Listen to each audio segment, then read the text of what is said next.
السلام علیکم ورحمۃ اللہ وبرکاتہ۔ تو آج ہمارا ڈے 7 ہے۔ تو ڈے 7 ہونے کے اعتبار سے ہم اپنی اصل مقصد کی طرف اب رواں دوا ہوتے ہیں، ہم اپنے اصل مقصد کی طرف اب بڑھتے ہیں۔ پچھلی کلاس میں نے آپ کے سامنے اس چیز کو بیان کیا تھا کہ 2 شکلوں اور 3 شکلوں کو پہچاننا کیسے۔ تو سب سے پہلے تو میں نے شکلیں آپ کے سامنے رکھا تھا کہ شکلوں کو اس طریقے سے پہچاننا ہے، یہ الف کی شکل ہے، یہ با کی شکل ہے، یہ تا کی شکل ہے۔ یہ تو ہوا تھا کہ صرف شکلوں کو پہچاننا، الف سے لے کر تو یا تک کہ تمام شکلوں کو آپ کے سامنے رکھ دیا تھا۔ لیکن وہ جو اصل چیز آپ کو بتلانی تھی، اصل چیز آپ کے ذہن میں ڈالنی تھی، وہ گرامر ہے، وہ اصل بیسک ہے، وہ بنیاد ہے۔ اب اس بنیاد کو ہمیں اور آپ کو سیکھنا ہے۔ ہم تمام مل کر اس کو ایک ایگزامپل سے آپ یہ سمجھ لیجئے کہ یہ جو چیزیں ہو رہی ہیں، یہ ہمارے اعتبار سے کوئی سکھانا نہیں ہو رہا ہے، بلکہ ایک ہمارا مذاکرہ ہو رہا ہے کہ میں اپنے آپ کو سمجھا رہا ہوں یا میرے ذریعے سے آپ سمجھ رہے ہیں۔ تو ایک ہمارا ایک مذاکرہ ہے، باقی اس میں اور کوئی چیز ایڈ نہیں کی ہوئی ہے، صرف ہمارا اور آپ کا ایک مذاکرہ ہے۔ تو اس کو ہمیں صرف سمجھنا ہے۔ اب دیکھو، میں نے آپ کے سامنے تمام شکلیں بیان کی ہوئی تھی، الف سے لے کر تو یا تک کہ الف اس طریقے سے ہوتا ہے، با اس طریقے سے ہوتا ہے، تا اس طریقے سے ہوتا ہے، اس کی شکلیں اس طریقے سے ہوتی ہیں۔ تو ہم نے حرکات کے بیان سے پہلے ہم نے ان شکلوں کو پڑھا ہوا تھا کہ دال کی شکل، زال کی شکل، پھر دال اور جیم دال، پھر اس کے بعد خا زال، اس طریقے سے لے کر تو یہاں تک کہ لام تا نون با حمزہ نون، یہاں تک کہ میں نے آپ کے سامنے واضح طور پر بتلا دیا تھا کہ یہ بیسک چیزیں ہیں، اس کو صرف ذہن میں رکھنا ہے۔ اب اس کو یاد کرنا ہے۔ یہ تو صرف ذہن میں رکھنے والی باتیں تھی، میں نے جتنی بھی چیزیں آپ کو اس سے پہلے بتلائی ہوئی ہیں صرف ذہن میں رکھنے والی تھی، لیکن اب اس کے بعد والا جو لفظ ہے، اس کے بعد والی جو چیزیں ہیں، اس کو اب یاد بھی کرنا ہے آپ کو۔ ایسا نہیں ہے کہ صرف اس کو ذہن میں رکھنا ہے، نہیں۔ اب دیکھو، سب سے اصل چیز کی طرف آپ کو لے کر جاتا ہوں۔ اب اس کو سمجھنا آپ کے لیے بھی آسان ہے، میرے لیے بھی آسان ہے۔ چلو سب سے پہلے ہم اس چیز کو دیکھ لیتے ہیں، کیونکہ میں نے پہلے سے یہاں پر لکھنے میں تھوڑا سا ویٹ ہو جائے گا، دیر ہو جائے گی، اس وجہ سے میں نے اس کو پہلے سے یہاں پر لکھا ہوا ہوں۔ تو سب سے پہلے ہم اس کو سمجھ لیتے ہیں۔ اسے کہتے کیا ہے؟ اسے کہتے ہیں زبر۔ جو لفظ کے اوپر آتا ہے اسے زبر کہتے ہیں۔ اس کے بعد ہے زیر۔ جو لفظ کے نیچے آتا ہے اسے زیر کہتے ہیں۔ اس کے بعد جو ایک مرتبہ اور لفظ کے اوپر آتا ہے اسے پیش کہتے ہیں۔ یہ 3 چیزیں ہو گئی، زبر، زیر، پیش۔ ان 3 ہی چیزوں پر پورا قرآن بسا ہوا ہے۔ ان 3 ہی چیزوں کے اندر پورے قرآن کا مادہ اور بنیاد اسی 3 چیزوں کے اوپر ہے۔ اب اسے کہتے کیا ہے؟ اسے کہتے ہیں، جسے حرکات کہتے ہیں، اسے حرکات کہتے ہیں۔ زبر، زیر، پیش، ان تینوں کو ملا کر کے حرکات کہتے ہیں۔ اسے یاد رکھنا ہے۔ سب سے پہلا کیا ہے؟ زبر، اس کے بعد زیر، اس کے بعد پیش۔ زبر، زیر، پیش، تو ان تینوں کو حرکات کہتے ہیں۔ اب ان تینوں کو کیا ہے؟ ان تینوں کو حرکات کہتے ہیں۔ یہ تو ہو گیا، یہاں پر لکھ دیا، ان تینوں کو حرکات کہتے ہیں۔ اب ان کا کام کیا ہے؟ تو زبر، زیر اور پیش، زبر، زیر اور پیش، ان کو جلدی پڑھیں۔ کیسے پڑھنا ہے؟ ان کو جلدی پڑھنا ہے، یعنی کہ کھینچنا نہیں ہے، یا اس میں گننا نہیں کرنا ہے، یا اس میں اخفا نہیں کرنا ہے، بلکہ بالکل جلدی اس کو ادا کرنا ہے۔ اب دیکھو، اس کو جلدی پڑھے، تھوڑا بھی نہ کھینچے۔ یہاں پر یہ بھی چیز بتا دی، یہاں پر یہ بھی چیز ہمارے سامنے واضح کر بتلا دی کہ اس کو کھینچنا ہے کہ نہیں کھینچنا ہے، تو وہ بھی بتلا دی کہ اس کو ذرا بھی نہ کھینچے۔ اب دیکھو، اس میں ایک چیز یہ بھی بتلائی کہ الف کے اوپر جیسے کبھی زبر آ جاتا ہے، اس کے نیچے کبھی زیر آ جاتا ہے، کبھی پیش آ جاتا ہے۔ تو الف کہہ رہے ہیں کہ الف جو ہوتا ہے وہ ہمیشہ خالی ہوتا ہے۔ الف ہمیشہ کیا ہوتا ہے؟ خالی ہوتا ہے۔ تو الف جو جہاں پر بھی رہا تو اس کو الف ہی پڑھیں گے، یہ بولنا ان کا مقصد ہے۔ الف ہمیشہ خالی ہوتا ہے، تو الف جہاں پر رہا اس کو صرف الف پڑھیں گے۔ اب جو الف خالی نہ ہو وہ حمزہ ہے۔ جو الف خالی نہ ہو وہ حمزہ ہے۔ ایگزامپل کے طور پر آپ کے سامنے بتاتا ہوں کہ الف کے نیچے جب زیر آ گیا تو اب اس کو الف نہیں پڑھے گی، بلکہ اس کو حمزہ پڑھے گے۔ اس کے اوپر زبر آ گیا تو بھی اس کو حمزہ پڑھے گی، اس کے اوپر اگر پیش آ گیا تو بھی اس کو حمزہ ہی پڑھے گی، اس کو الف نہیں پڑھے گی۔ کیوں؟ کیونکہ اس کے اوپر حرکات آ چکے ہیں، کوئی نہ کوئی لفظ اس کے اوپر آ چکا ہے، تو جب بھی اس کے اوپر کوئی چیز آ جائے گی تو اس کا جو اصل جو چیز تھی الف پڑھنے کی وہ حمزہ میں تبدیل ہو جائے. تو سب سے پہلے اس بات کو سمجھ لیں, زبر زیر پیش, ان زبر زیر پیش کو کیا کہتے ہیں؟ حرکات کہتے ہیں. زبر زیر پیش کو جلدی بڑھے, ذرا بھی نہ کھینچے. الف ہمیشہ خالی ہوتا ہے, جو الف خالی نہ ہو وہ حمزہ ہوتا ہے. اب دیکھو جلدی پڑھنا کیسے. اب ہم نے پہلا ایک گرامر پڑھا ہوا ہے, جیسے میں ہندی کا آپ کو بتلا دوں یا مراٹھی کا آپ کو گرامر بتلا دوں. جیسے آ ای, یہ پورا ایک بیسک ہوتا ہے, کھینچنا کتنا ہے, اس کے آگے کیا لگے گا تو کتنا پڑھنا ہے. اب اس کو میں انگلش میں اس لیے یہاں پر لکھا ہوں تاکہ آپ کے سمجھنے میں آسانی, آپ کے پڑھنے میں بھی آ جائے. اس لیے میں نے یہاں پر اس چیز کو لکھا ہوں تاکہ ہمارے اور آپ کے ذہن میں ایک چیز بیٹھ جائے, ورنہ میں اردو میں بھی اس چیز کو لکھ سکتا تھا. یہاں پر انگلش میں اس لیے لکھا ہوا ہے تاکہ آپ کے پڑھنے میں اس کو آسانی ہو. تو میں یہ کہہ رہا تھا کہ گرامر میں جیسے ہوتا ہے کہ کس کو کتنا کھینچنا ہے, کس کو کتنا نہیں کھینچنا ہے, وہ بیسک ہوتا ہے چند چیزوں کے اوپر چند چیزوں پر ہوتا ہے. تو یہ زبر زیر پیش, یہ جو چیزیں ہیں یہ بھی بیسک چیزیں ہیں, بنیادی چیزیں ہیں, انہی کے اوپر تمام الفاظ رکھے ہوئے ہیں. اب دیکھو اس کو پڑھنا کیسے. اب ہم آگے بڑھتے ہیں. اب زبر زیر پیش ہے تو اس کو آگے کیسے بڑھانا ہے, آگے کیسے پڑھنا ہے وہ بھی ہم سمجھ لیتے ہیں. زبر زیر پیش کو حرکات کہتے ہیں. اس کو سب سے پہلے آپ کو یاد کرنا ہے. اسے ان تمام چیزوں کو ملا کر کے قاعدہ کہتے ہیں. اسے قاعدہ کہتے ہیں. یہ حرکات کا قاعدہ ہے. تو سب سے پہلے آپ کے ذہن میں ہونا چاہیے کہ یہ قاعدہ آپ کو یاد ہونا چاہیے. اگر یہ قاعدہ آپ کو یاد نہیں ہے تو آپ کا آگے بڑھنا, میں یہ کہتا ہوں کہ آگے بڑھنا آپ کے لیے مشکل ہو جائے گا. اور اگر آپ آگے بڑھ بھی گئے تو بھی آپ کے لیے خطرے کی گھنٹی ہے. اس لیے سب سے پہلے اس کو سمجھ لیجئے کہ اس تمام کو ملا کر کے قاعدہ کہتے ہیں. ان تمام کو ملا کر کے قاعدہ کہتے ہیں. اب اس قاعدے کو ہمیں زبانی یاد کرنا ہے, یعنی بغیر دیکھے ہم اس کو یاد کریں اور سمجھ بھی لیں, دونوں چیزیں ہمیں کرنا ہے. چلو تو اس کے آگے بڑھتے ہیں.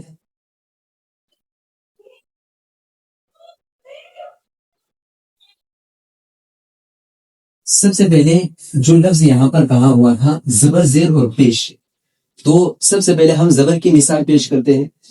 یہاں پر زبر ہے تو زبر کی سب سے پہلے ہم مثال آپ کے سامنے رکھ دیتے ہیں. کہا تھا کہ زبر کو سب سے پہلے پیش کیا جائے, تو یہاں پر بھی زبر کی ہی سب سے پہلے مثالیں دی ہوئی. اب دیکھو انہوں نے کہا ہے کہ زبر زیر پیش کو حرکات کہتے ہیں, زبر زیر پیش کو جلدی پڑھے ذرا بھی نہ کیجیے, یہ کہا ہوا ہے. اب پڑھنا کیسے ہے, جلدی پڑھنا کیسے ہے. تو اب دیکھ لو یہاں پر الف تھا, الف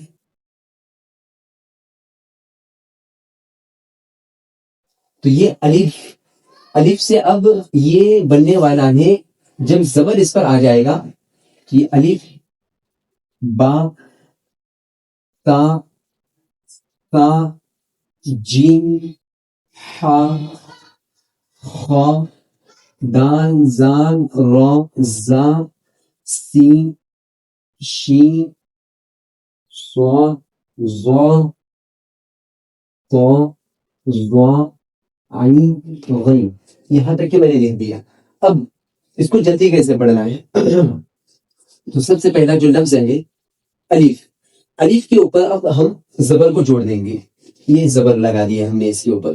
اب یہ الف نہیں رہا, جیسے میں نے آپ کو پہلے بتلایا تھا کہ الف تمام چیزوں سے خالی ہوتا ہے, حرکات سے, جزم, سکون, ان تمام چیزوں سے الف خالی ہوتا ہے, اور جو خالی نہ ہو وہ حمزہ ہے. اب یہ خالی نہیں ہے, اب اس کے اوپر زبر لگ چکا ہے تو اب یہ حمزہ ہو گیا. تو اب اس کو پڑھیں گے حمزہ زبر صرف اتنا پڑھیں گے, حمزہ زبر سمجھ نہیں بات, حمزہ زبر اس کے بعد با زبر ب, با زبر ب, تا زبر ت, سا زبر س, سا زبر س. اسی طریقے سے جیم زبر ج, ح زبر ح, خا زبر خ.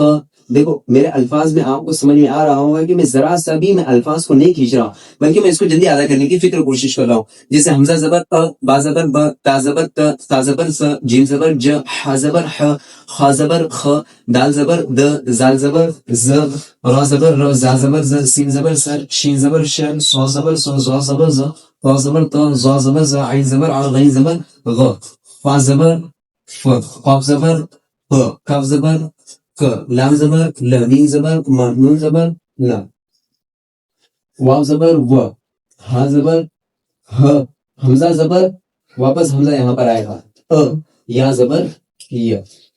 یہ پورا کا پورا بیسک صرف کس پر ہے؟ جلدی پڑھنے پر ہے۔ میں نے آپ کے سامنے بتایا کہ زبر آنے کی وجہ سے اس کو کیسے پڑھتے ہو۔ اب دیکھو زبر پڑھتے وقت میں اس کی آواز اوپر کو جائیں گی، جیسے حمزہ زبر ا، با زبر ب، تا زبر ت، سا زبر س، جیم زبر ج، ح زبر ح، خا زبر خ، دال زبر د، زال زبر ز، را زبر ر۔ تو اس طریقے کے الفاظ ہیں۔ تو اب اس کو سمجھنے کے بعد اب دیکھو یہ تو تھا سب سے پہلی چیز زبر کی۔ تو اب زبر کی ہم مثالیں بھی اب جڑائیں گے۔ شکلیں تو ہم نے پڑھی ہوئی پچھلے معنی، جیسے پیچھے آپ کو بتایا ہوا تھا کہ ہم نے شکلیں پڑھی ہوئی ہے، شکلوں کو کیسے ملانا ہے، با کو جیم میں ملانا ہے، جیم کو جیم کے آگے پھر ایک لفظ آئے تو اس کو کیسے پہچاننا ہے کہ جیم کا لفظ ہے یا ہا کا لفظ ہے یا خا کا لفظ ہے، یہ تو آپ نے پیچھے پڑھ چکے ہیں۔ اب اس کے بعد دیکھو اب ہم کو لفظوں کو ملانا ہے۔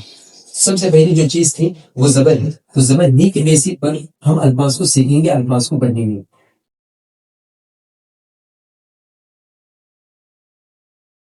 اب دیکھو آپ نے پڑھا ہوا تھا کہ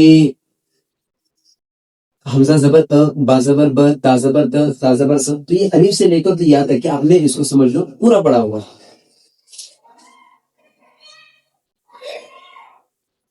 اب دیکھو ہم نے شکلیں جیسی پڑھی ہوئی تھی، اب انہیں شکلوں کو یہاں پر میں آپ کو لکھ کر بتاتا ہوں۔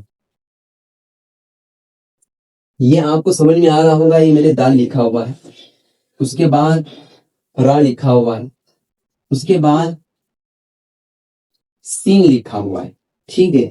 اب یہ تو شکلیں ہو گئی، یہ شکلیں ہو گئی۔ اب دال زبر د، دال زبر د، اب ملانا کیسے؟ ملاتے وقت میں پہلے ایک لفظ کو پڑھیں گے، اس کے بعد دوسرے لفظوں کو اس میں ملا کر پھر دو لفظوں کو پڑھیں، جیسے دال زبر د، را زبر ر، ابھی دونوں کو ملائیں گے، دونوں کو ملا کر کیا ہوا؟ در، دونوں کو ملا کر کیا ہوا؟ در۔ پھر اس کے بعد سین زبر س، اب تینوں کو ملائیں گے، دال زبر د، را زبر ر، در، سین زبر س، در س۔ کتنا آسان ہے، بالکل آسان، صرف لفظوں کو آپ کو ملانا ہے، لیکن ملاتے وقت میں پہلے ایک لفظوں کو پڑھیں گے پھر دوسرے لفظوں کو پڑھیں گے، اور پہلے لفظوں کو جب پڑھیں گے تو دوسرے لفظوں کو دونوں کو ایک ساتھ پڑھیں گے، ایسے نہیں کہ تینوں کو ایک ساتھ ملا کر پڑھیں گے، ایسا نہیں۔ شروعات آپ سیکھ رہے ہیں تو پہلے دو لفظوں کو ملائیں، دو لفظوں کو ملانے کے بعد اس کا کیا نچوڑ آتا ہے وہ آپ کو پڑھنا ہے، اس کے بعد پھر تیسرے لفظوں کو آپ کو پڑھنا ہے، پھر تیسرے لفظوں کو ملا کر کے پورے کو ایک ساتھ پڑھنا ہے، تو اس سے بن گیا در س۔ اب اس کے بعد والا لفظ ہے واو زبر و، اس کے بعد دال زبر د، اب دونوں کو ملا کر کیا ہوا؟ دونوں کو ملا کر ہوا ود۔ پھر اس کے بعد عین زبر اب تینوں کو ملائیں گے ایک وقت میں، تو ود تو یہ ود، تو تینوں کو ملا کر کے اس طریقے سے الفاظ بنے۔ دیکھو بالکل آسان ہے، میرے جہاں تک خیال میں آ رہا ہے آپ کو میرا سمجھایا ہوا آپ کے سمجھ میں بالکل آ رہا ہوں، میں آپ کو ایک دم آسان طریقے سے بتا رہا ہوں۔ اس کے بعد ہے اب د، عین زبر ع، با زبر ب، دال زبر د، عین زبر ع، با زبر ب، دال زبر د، تو ان تینوں کو ملا کر کے کیا بنتا ہے؟ تو ان تینوں کو ملا کر بنتا ہے اب د، ان تینوں کو ملا کر بنتا ہے اب د۔ اس کے بھی اسی طریقے سے ہجے کرنا ہے۔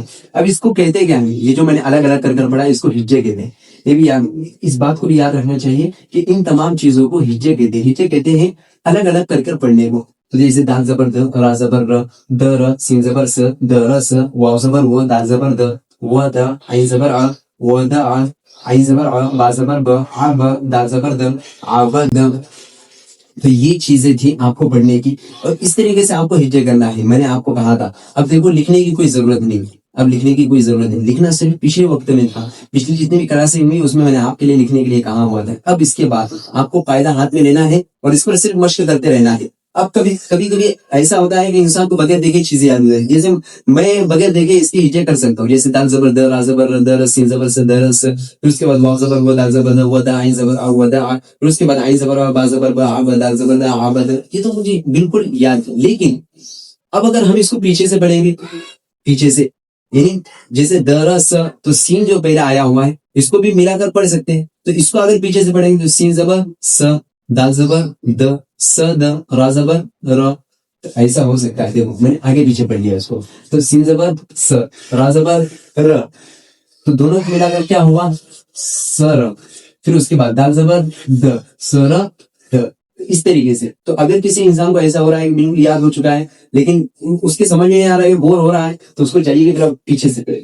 تو میں تمام مثالیں یہاں پر لکھ کر بتا دیتا ہوں اور ان تمام مثالوں کو میں انشاءاللہ آپ کے سامنے بیان بھی کر لوں گا. سب سے پہلے جو چیز تھی وہ میں نے آپ کے سامنے بتلا دی ہوئی. یہ بیسک ہے. اگر ان چیزوں اگر آپ نے سمجھ لیا تو آنے پاک سمجھنا بھی بڑا آسان ہے. تو سب سے پہلے درس، ودع، اس کے بعد عبد، کسب، دخل، بلغ، وجد، سجد. تو یہ جو مثالیں جو لکھی ہوئی ہیں یہ اس لیے لکھی ہوئی ہیں تاکہ ہم آگے کی جو چیز ہے اس پر ہم آسانی کے طور پر جا سکیں. اگلی جو منزل ہے ہمارے سامنے آنے والی ہے تو زبر کی ہم نے پڑھ لی.